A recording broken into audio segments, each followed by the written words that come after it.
Shalom anak-anak, bagaimana kabar kalian hari ini? Semoga masih tetap sehat dan tetap dalam lindungan Tuhan dan tetap semangat ya. Nah, pada pertemuan hari ini kita akan membahas tentang Tuhan pedoman kehidupan keluargaku. Tapi sebelum kita memulai pembelajaran kita beribadah sejenak. Ibu akan memimpin peribadahan kita dan anak-anak bisa beribadah di tempatnya masing-masing. Kita bernyanyi dari Kidung Jemaat nomor 363, yaitu bagi Yesus ku serahkan. 1, 2, 3, ya. Bagi Yesus ku serahkan hidupku seluruhnya, hati dan perbuatanku pun waktuku miliknya. Bagi Yesus semuanya pun waktuku miliknya. Bagi Yesus semuanya pun waktuku miliknya. Kita berdoa. Terima kasih Tuhan buat berkat Tuhan yang kami rasakan. Tuhan masih menjaga kami, Tuhan masih melindungi kami. Hingga pada saat ini Tuhan, kami akan melakukan proses belajar mengajar. Kiranya Tuhan memberkati pembelajaran kami pada hari ini. Tuhan yang membuka pintu pikiran kami, supaya apa yang kami pelajari hari ini Tuhan dapat kami terima dan dapat kami terapkan dalam kehidupan kami sehari-hari dan menjadi bekal kami untuk masa depan kami. Tuhan Yesus, Tuhan yang memberkati kegiatan kami ini mulai dari awal, pertengahan hingga akhirnya, dan Tuhan yang menjaga-jaga kami, Tuhan yang memberkati aktivitas kami dalam satu hari ini. Kami serahkan semuanya ke dalam tangan pengasihan-Mu, hanya di dalam nama anak-Mu Tuhan Yesus Kristus, kami berdoa dan mengucap syukur kepadamu. Amin. Baiklah anak-anak, untuk mengisi presensi kehadiran, Ibu sudah membuatnya di kolom WA grup kita, supaya nanti kita semua mengisinya. Baiklah, sebelum kita masuk dalam materi kita, Tuhan pedoman kehidupan keluargaku, kita dapat membacanya di dalam kitab Yohanes 2 ayat 1-11. Nah, di sini terlebih dahulu Ibu akan menceritakan sebuah motivasi tentang keluarga, yaitu cerita tentang keluarga Cemara.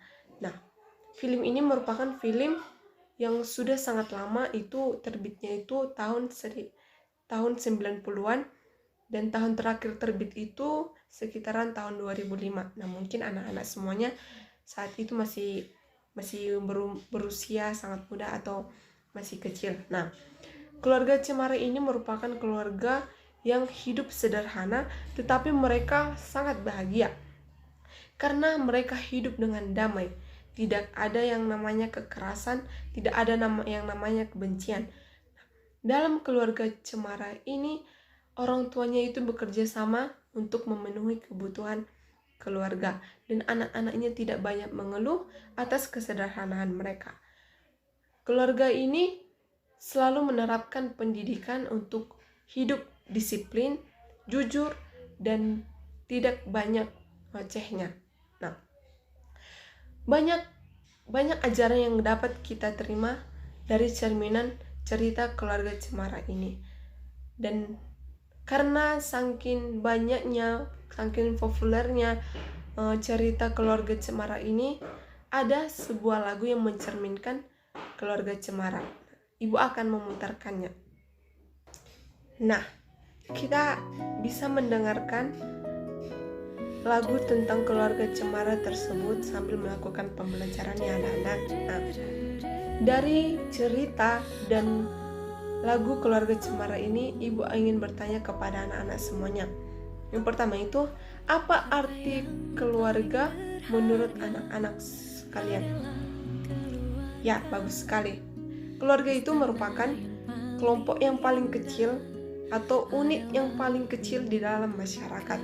Nah, yang pertanyaan kedua itu, siapa yang menjadi anggota keluarga di dalam keluarga kita? Iya, betul sekali. Nah, yang menjadi anggota keluarga kita itu yaitu terdiri dari ayah, ibu, dan juga anak-anak. Nah, di sini ibu akan menjelaskan ciri-ciri dari keluarga. Yang pertama itu, keluarga merupakan kelompok atau persekutuan sosial yang paling kecil di dalam masyarakat. Sama seperti pengertian keluarga itu yang dipaparkan oleh anak-anak sekalian.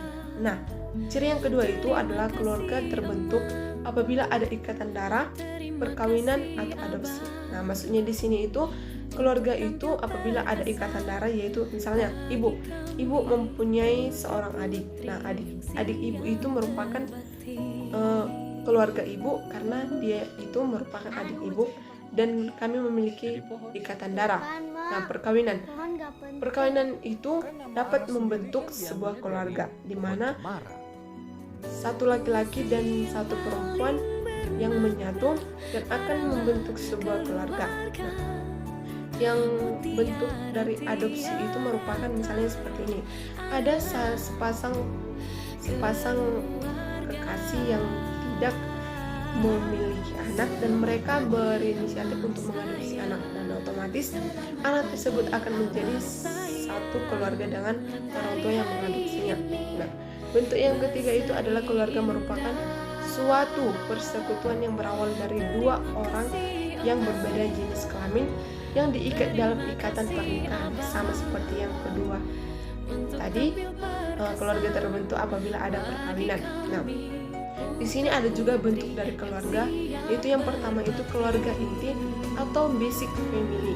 Basic family ini terdiri dari ayah, ibu, dan juga anak-anak.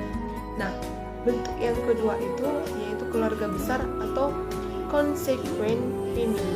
Consequent family itu yang merupakan keluarga batin ditambah kerabat lainnya yang memiliki hubungan yang erat atau hubungan darah dan senantiasa bertahan, misalnya seperti kakek, ada nenek, ada paman, ada bibi, ada sepupu, ada keponakan, dan sebagainya. Nah, di sini ada fungsi keluarga dalam dua versi, yaitu menurut ahli sosiolog dan juga menurut pandangan Kristen. Menurut para sosiolog, fungsi keluarga itu ada fungsi biologis, yaitu dalam fungsi biologis ini fungsinya untuk pemenuhan kebutuhan yang bersifat biologis atau kebutuhan gizi, kebutuhan kesehatan, dan lain-lain. Nah, fungsi yang kedua itu ada fungsi sosialisasi yang berhubungan dengan pembentukan kepribadian anak. Dan fungsi yang ketiga itu ada fungsi afeksi yang berhubungan dengan kasih sayang, keintiman, perhatian, rasa aman tercipta dalam keluarga. Nah, fungsi yang selanjutnya itu ada fungsi edukatif yang berkaitan dengan mendidik anak dan menyekolahkan anak. Nah, fungsi selanjutnya itu adalah fungsi religius yang mendorong berkembangnya anggota keluarga menjadi insan-insan agama yang penuh ketakwaan kepada Tuhan yang Maha Esa.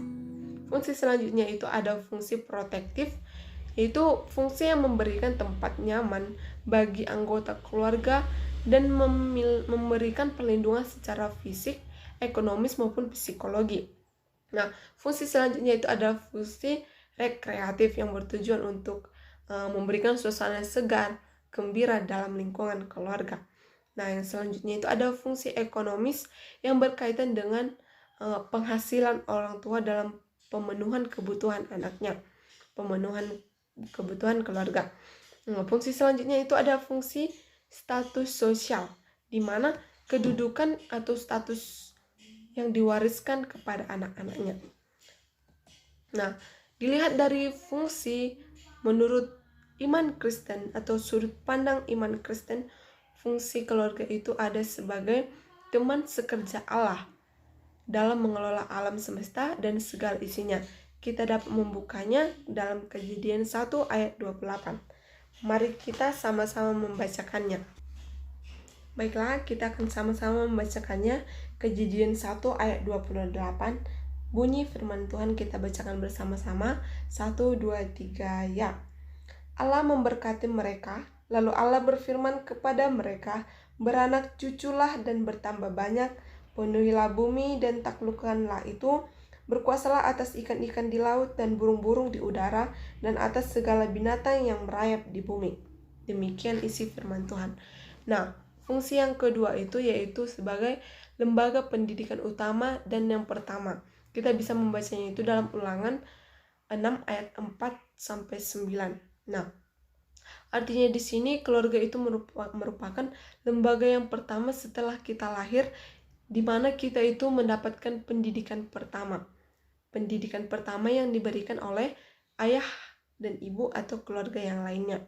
Nah, fungsi yang ketiga itu adalah sebagai wadah kepada semua anggota keluarga dalam mengekspresikan kasih, setia, dan sikap saling menghormati. Kita bisa membacanya nanti dalam Efesus 5 ayat 22-23, Efesus 6 ayat 1-3.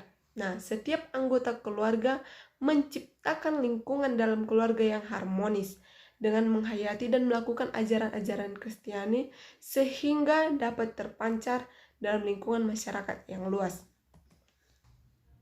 Selanjutnya, Ibu akan membahas tentang peranan Allah dalam kehidupan keluarga. Nah, Ibu akan menayangkan sebuah video perkawinan di tanah Kanaan. Mari kita sama-sama menontonnya ya anak-anak, dan anak-anak bisa memperhatikan video yang Ibu berikan karena Ibu akan memberikan pertanyaan kepada anak-anak sekalian.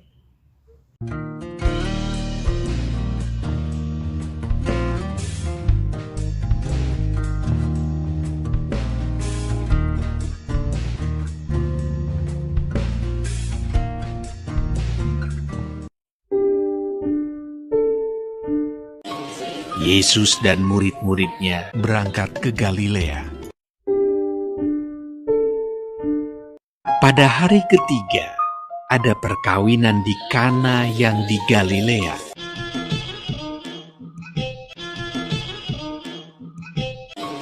Yesus dan murid-muridnya diundang juga ke perkawinan itu.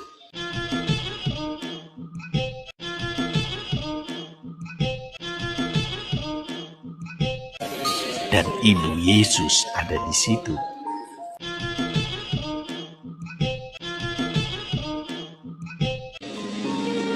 Ketika mereka kekurangan anggur,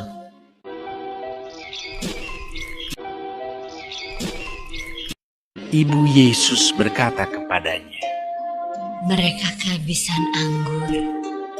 Kata Yesus kepadanya, "Mau apakah engkau daripadaku? Saatku belum tiba."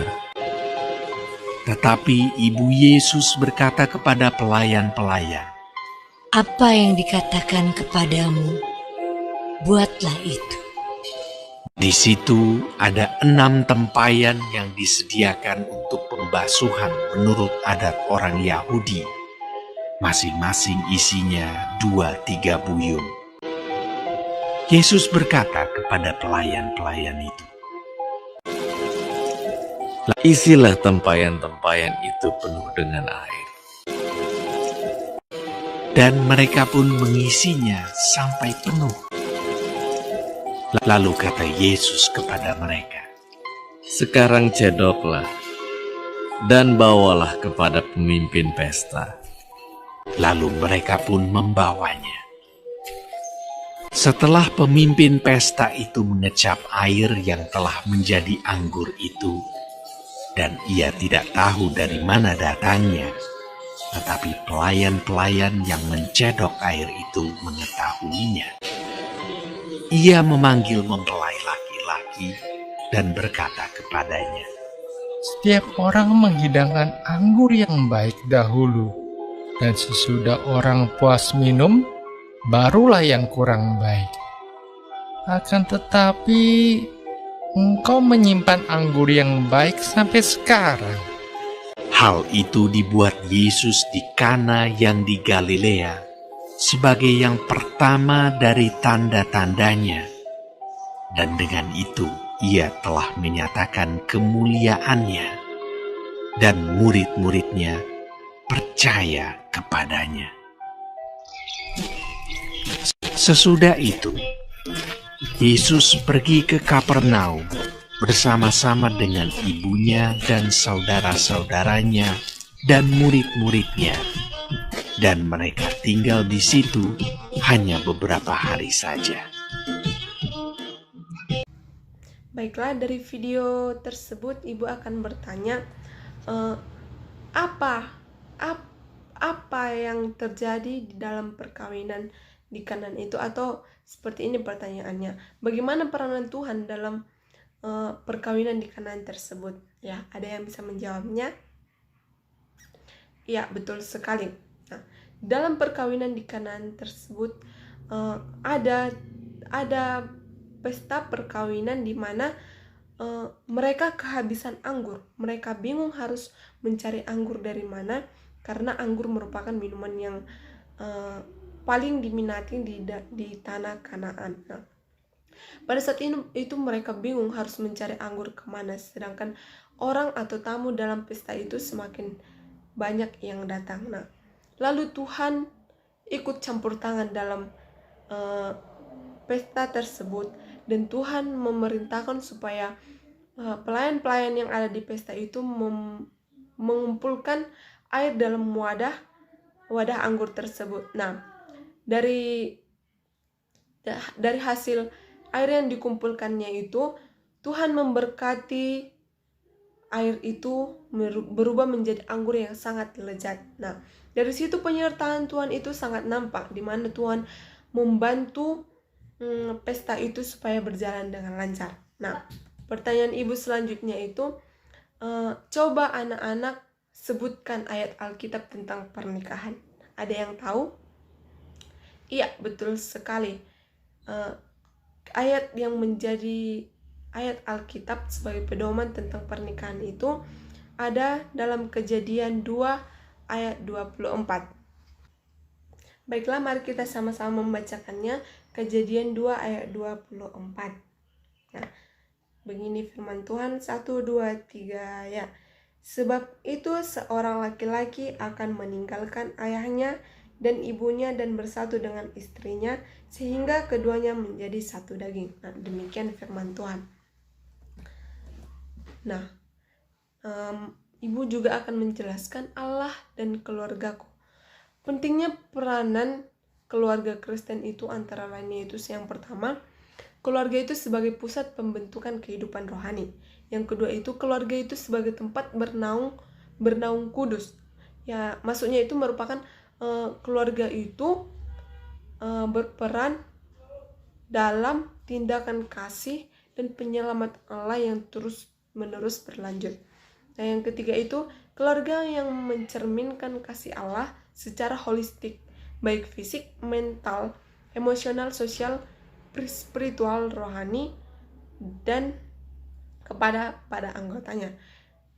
Fungsi yang peran yang selanjutnya itu ada keluarga sebagai pencerita yang menceritakan karya-karya Allah di dalam keluarga sebagai kabar sukacita. Nah, melibatkan Tuhan dalam keluarga itu, peran Tuhan itu melingkupi seluruh aspek dalam kehidupan keluarga maupun pribadi, seperti kebutuhan akan berkat Tuhan, pengampunan, serta pembaruan hidup oleh Tuhan. Nah, kita akan membahas satu persatu, yaitu berkat Tuhan.